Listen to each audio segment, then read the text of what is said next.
Certo? Então, pessoal, hoje é a nossa última aula de conteúdo. Então, hoje a gente vai encerrar a disciplina, né, de requisitos. É uma disciplina corrida, como eu falei para vocês, né? A gente tem só apenas 2 semanas para concluir a disciplina. Então, o ritmo dela é um pouco puxado, mas quem chegou até o final, tenho certeza que contribuiu bastante fazendo as tarefas para que a gente conseguisse finalizar a disciplina. Então, como é que vai funcionar a avaliação dessa disciplina? A primeira avaliação, eu falei para vocês que eram as tarefas que vocês iriam entregar ao decorrer das semanas, né? Então, nós tivemos 4 grupos de tarefas do documento de visão, do protótipo, regra de negócios e glossário e dos casos de uso. Quem entregou as 4 tarefas recebeu o retorno delas ontem com 10. Então, o que significa? Entreguei as 4 tarefas no prazo, beleza, tenho 10, porque fiz a entrega das 4. Só consegui entregar 3, então eu tenho 3 de 4 tarefas, que é 75%, então minha nota é 7,5. Só consegui entregar 2. Eu tenho 5 de 10 tarefas, então eu tenho a metade, né? 2 de 4, então eu tenho 5. Só fiz uma, 2,5. Não entreguei nenhuma, 0. Então, a nota da primeira avaliação, eu entreguei tudo, 10, beleza. Entreguei 3 de 4, 7,5. Entreguei 2, 5. Entreguei uma, 2,5. Não entreguei nenhuma, 0. Então, é assim que vai ser calculado a nota da nossa primeira avaliação. A nota da segunda avaliação, que foi o vídeo que vocês fizeram ontem, quem veio aqui, apresentou o vídeo, fez toda a tarefa bonitinho, como a gente tinha acordado, também tirou 10. Quem me entregou fora do prazo, quem somente enviou depois uma apresentação, slide depois, teve um decréscimo da pontuação, não tirou a nota redonda, tirou 8, ou tirou 9, ou tirou 7. Também já recebeu essa nota no Classroom. Beleza, já tenho 2 notas de prova, né? Então, a terceira nota, o que vai ser? A gente vai ver hoje, de uma forma rápida, a parte de processo ágil de requisitos e aprender a escrever histórias de usuário. Vou pedir para vocês fazerem as histórias de usuário da segunda avaliação. Então, na segunda avaliação, vocês propuseram o sistema de vocês, fizeram o documento de visão, fizeram as telas. Hoje, a tarefa de vocês vai ser fazer as histórias de usuário.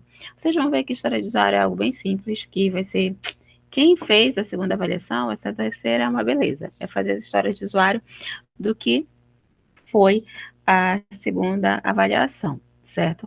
E aí, como é simples e rápida, essa é para entregar amanhã.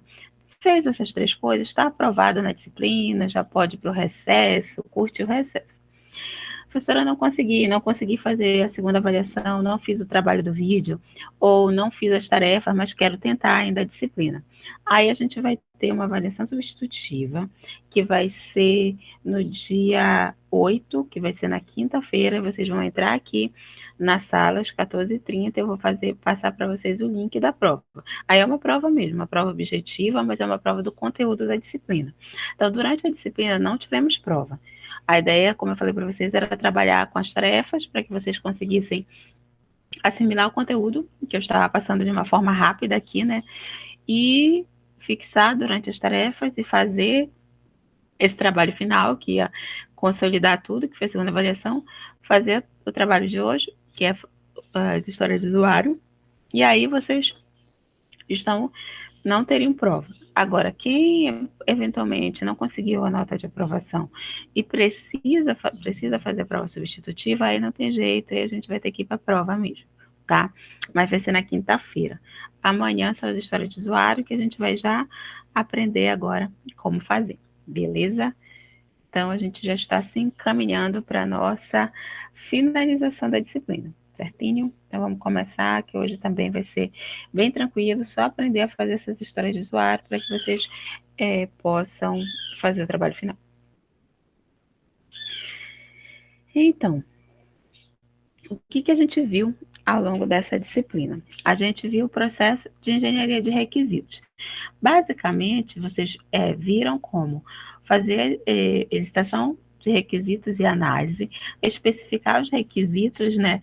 E sendo que esses requisitos podem ser do usuário ou do sistema, fazer essa validação de requisitos, que é quando está ok, finalizar, e aí, com o grande objetivo de produzir o quê? Todas as setas apontam ali para o final que tem o quê? O documento de requisitos. Então, o objetivo da disciplina é que vocês consigam chegar ao final conseguindo fazer a documentação de requisitos. Essa primeira atividade, que é a atividade de elicitação, é uma atividade que tem um esforço de concentrar a licitação dos requisitos em si, né, para qual vocês têm que aprender algumas técnicas de licitação e analisar o que foi elicitado. Então, a gente aprendeu aqui que o requisito ele tanto pode ser uma declaração abstrata de alto nível de um serviço, ou seja, a descrição em alto nível de uma funcionalidade que o sistema vai conter, ou uma restrição. Quando é relativo às funcionalidades do sistema, a gente tem os requisitos funcionais. Quando é relativo a restrições do sistema, a gente tem os requisitos não funcionais. E, além disso, a gente viu os requisitos de domínio, que aqui na disciplina nós chamamos de regras de negócio. Então, os requisitos funcionais, vocês aprenderam que descreve a funcionalidade e serviço do sistema, que depende do tipo, do usuário, depende do tipo do sistema onde o software ele é utilizado, e que vocês vão descrever na forma de funcionalidades mesmo. O usuário pode pesquisar, o sistema deve oferecer visualizadores apropriados, e tantos outros que vocês fizeram. E para quem entregou o trabalho, vocês fizeram isso naquele formato lá do documento de visão, onde vocês colocaram as necessidades e as funcionalidades. Quem entregou o trabalho, eu vi que todos fizeram isso. Além disso, tem os requisitos não funcionais, que são aqueles que a gente não fez a tarefa, porque eu disse para vocês que esses requisitos não funcionais, eles dependem muito de conhecimentos mais avançados na computação, porque vocês precisam se preocupar com algumas restrições do sistema, por exemplo, o tempo de resposta dele, o espaço que ele vai ser armazenado, qual é o sistema operacional que ele vai rodar, quais são as linguagens de programação que serão feitas, e que isso vocês vão ter condições de fazer com mais detalhes quando vocês tiverem visto disciplinas mais avançadas da computação, como banco de dados, redes 1, redes 2, gerência de redes, análise, acho que avaliação de desempenho, vocês têm essas disciplinas que são muito mais avançadas ao longo do curso, que vão permitir com que vocês consigam fazer essa descrição dos requisitos não funcionais com mais qualidade. Mas os requisitos não funcionais, fica o alerta para quando vocês forem escrever, que ele sempre deve ser feito de uma forma mensurável, ou seja, eu tenho que dizer os termos, a quantidade, não simplesmente dizer que o sistema tem que ser rápido, eu tenho que dizer o tempo de resposta, eu não tenho que dizer que o sistema tem que ser pequeno, eu tenho que dizer o tamanho dele, ou seja, eu tenho que ser mais exato. E aí, quando a gente estiver falando de requisitos não funcionais, vocês vão ter preocupações com a velocidade do sistema, o tamanho dele, se ele é fácil de usar ou não, a confiabilidade, a portabilidade. Então, essas são questões que vocês vão precisar se preocupar quando vocês estiverem falando de requisitos não funcionais, né? Além disso, vocês também viram na disciplina que existem alguns requisitos que eles não são do sistema, e não são funcionalidades, são itens que existem na vida real e que, como existem na vida real, o sistema vai precisar respeitar. Por exemplo, a questão que eu sempre falo aqui para vocês, que o SIGA ele reprova um aluno que tem uma nota menor que 6, não porque é uma regra do sistema, e sim porque é uma regra da universidade. Reprova o aluno que tem mais de 75%, mais de 25% de falta, não porque é do sistema, e sim porque a instituição diz que o aluno tem que ter 75% de presença. Vocês, quando estavam falando lá do sistema de vacinação de vocês devem ter colocado uma regra. No sistema de vacinação deve haver somente 2 registros de vacina por CPF no ano. Por que a regra do sistema de vocês? Não, porque é uma regra que hoje existe no Ministério da Saúde, que para as vacinas de Covid são 2 doses no ano. Então, se o sistema de vocês fosse implementado, ele teria que ter essa regra. Então, aqui, na disciplina, vocês aprenderam a fazer o documento de visão, regras de negócio, glossário, requisitos não funcionais, cenários de uso e o diagrama de casos de uso. Sendo que o cenário de uso é aquele passo a passo, onde você descrevia o sistema precisa fazer isso, o funcionário faz isso, o sistema responde assim. Então, esse é o cenário de uso, né? Que é aquela descrição em português do passo a passo, e o diagrama de caso de uso, que é os diagramas mesmo, a pessoa em contato com as funcionalidades que são representadas pelo círculo. Beleza. Isso é o processo tradicional de fazer requisitos. Quando vocês forem fazer requisitos da forma tradicional, é isso que vocês vão fazer. A maioria das empresas hoje ainda trabalha requisitos de forma tradicional, mas existem empresas que a gente chama, além desses documentos, desculpa, faltou falar que vocês também fizeram os protótipos de tela. Beleza. Mas existe uma forma de documentar requisitos chamada história de usuário, que ela é utilizada no processo ágil de desenvolvimento. O que é esse processo ágil de desenvolvimento? O processo tradicional de requisitos, como é que ele começa? O analista de requisitos ele recebe o problema, aí ele vai propor uma solução para aquele problema, vai fazer toda aquela documentação de requisitos, né? Vai fazer protótipo de tela, vai fazer documento de visão, vai fazer regra de negócio, beleza. Quando ele termina de fazer isso, ele entrega para o cliente e diz, cliente, é isso aqui, aí o cliente vai validar, beleza, eu quero esse sistema, aí assina o contrato, e aí começa assim, o ciclo de desenvolvimento. Aí vocês vão fazer análise e projeto do sistema, vão programar o sistema, vão testar o sistema para ver se ele está ok, e vão entregar o sistema para o cliente. O que é isso? Isso é um processo tradicional. No processo tradicional de requisitos, o que acontece também? Essa documentação do sistema, no geral, ela é feita para o sistema todo. Então, o analista de requisitos, ele tem o objetivo de descrever todo o comportamento do sistema, saber tudo que o sistema tem que fazer, e aí, quando o cliente diz assim, beleza, é isso que eu quero, os programadores vão começar a fazer a implementação do sistema todo, e no final, o cliente, ele recebe esse sistema. Só que começou-se a questionar esse modelo de desenvolvimento. Por quê?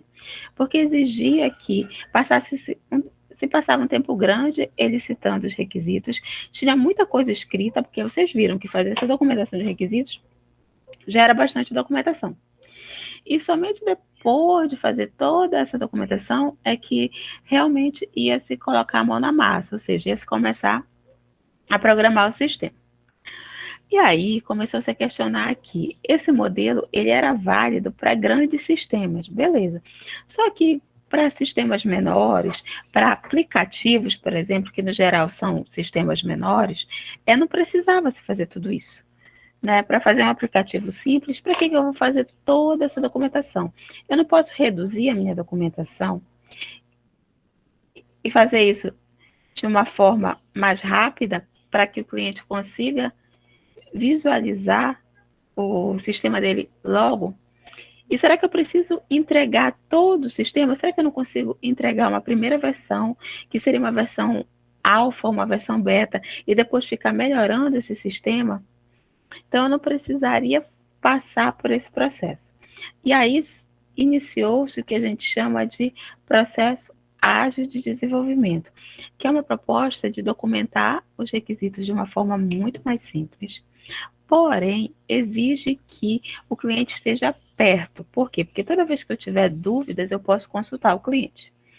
E aí criou-se o que a gente chama de história de usuário, que é uma forma de documentar requisitos quando a gente segue o processo ágil de desenvolvimento.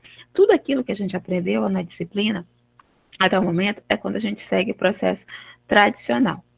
Agora, se eu estiver trabalhando numa pequena empresa, numa startup que começou e teve uma ideia de fazer um pequeno sistema, ou se, por exemplo, eu mesma vou começar a desenvolver um aplicativo e eu não preciso documentar tanto, porque sou eu mesma que vou fazer, sou eu mesma que vou programar. Só preciso ter uma documentação mais simplificada. Então, eu faço isso com as histórias de usuário. E o que são essas histórias de usuário? Podemos definir e organizar os requisitos de um sistema utilizando história de usuário. História de usuário são artefatos de desenvolvimento utilizados em sistemas geridos segundo metodologias ágeis. História de usuário foca nos objetivos do usuário e como o sistema alcança esses objetivos. História de usuário fraciona os requisitos para que seja possível estimar o esforço para realizar aquele objetivo. São descrições simples que descrevem uma funcionalidade e é recomendável que seja escrita segundo o ponto de vista do usuário. Devem ser curtas, simples e claras. Devemos conseguir escrevê-las em um simples e pequeno cartão, conhecido como User Index Card. Se não há espaço para escrever em um cartão, é porque devemos refiná-la mais e mais e dividir em outras histórias de usuário. Então, isso aqui é algo interessante. O que ele diz? A gente estava acostumado a escrever aqueles documentos de requisitos mais longos, né? Vocês escreveram documentos de visões mais longos, vocês escreveram os casos de uso mais longos. E o que ele vem e diz para a gente? Ele diz, olha, se a gente não consegue escrever em um cartão, então está errado, então eu preciso quebrar.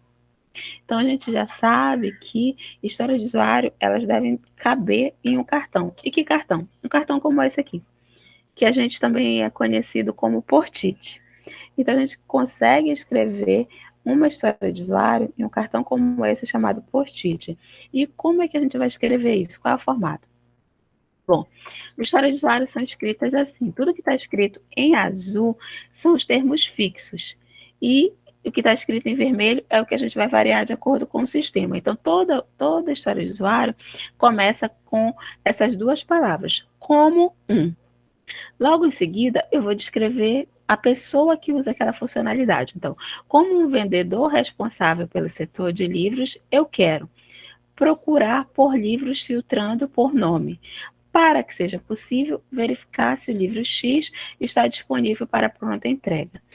Então, qual é a estrutura de uma história de usuário? Como aí eu digo o ator, eu quero a funcionalidade e o para que serve aquela funcionalidade. Então, por exemplo, como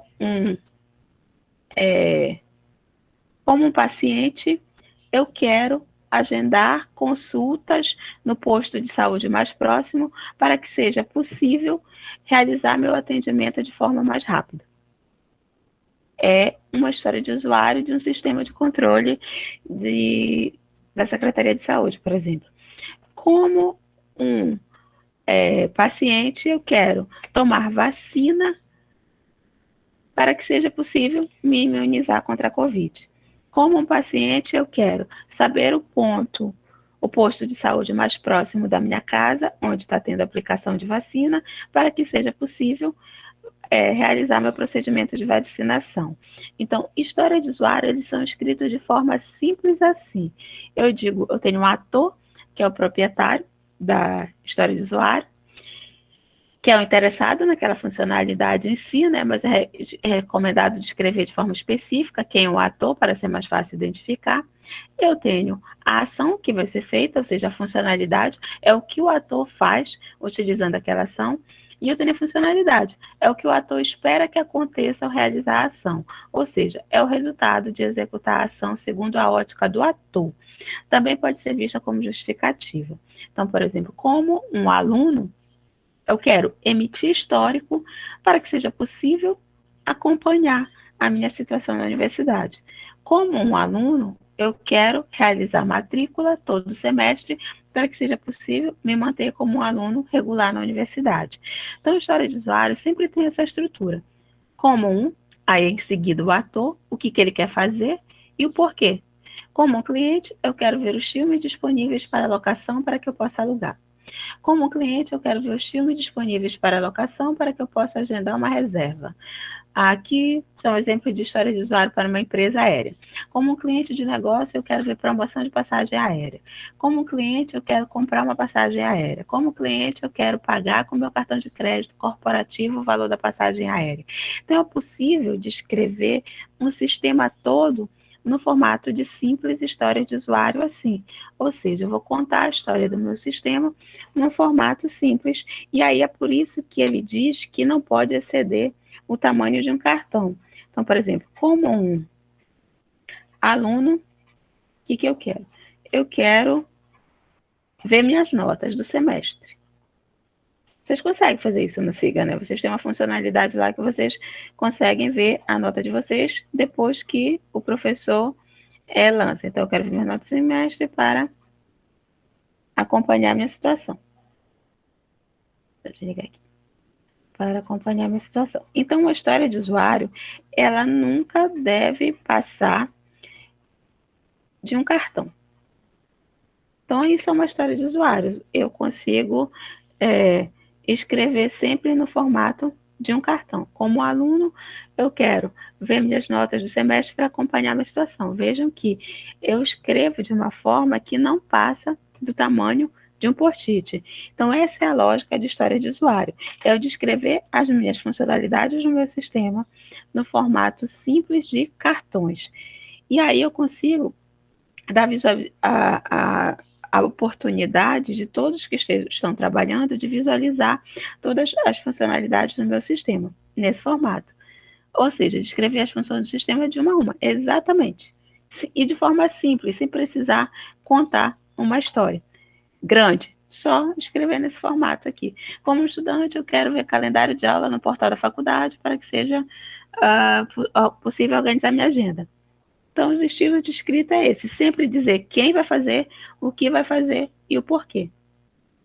Simples dessa forma. E aí ele diz assim, a ferramenta é indispensável, o cartão para a escrita das histórias de usuário. Então, o que eu preciso ter? Cartões como esse, para escrever.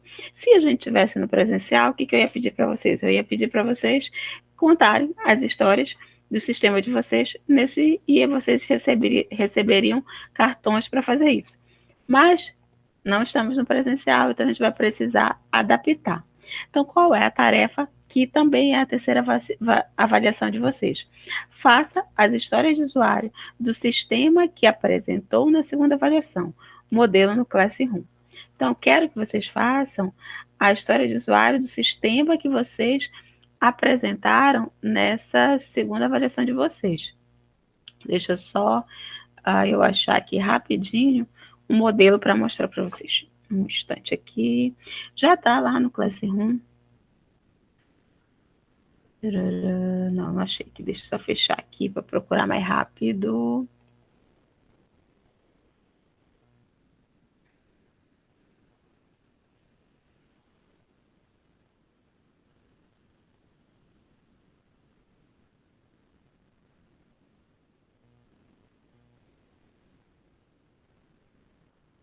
Tá.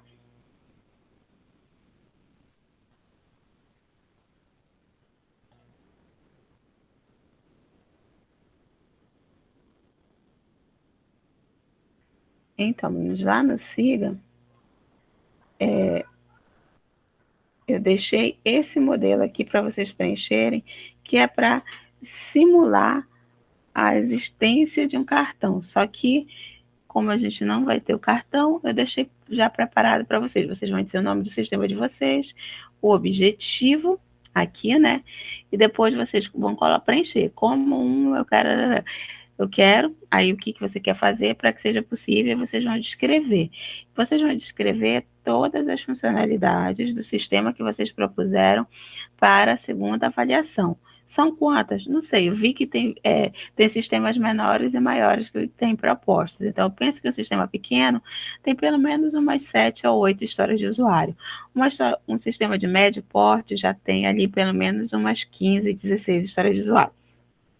Sistemas grandes tem pelo menos umas 50 histórias de usuário. Então, se vocês fossem olhar para o Siga e fazer todas as histórias de usuário do Siga, vocês iam verificar que tem uma grande quantidade ali de histórias de usuário do Siga.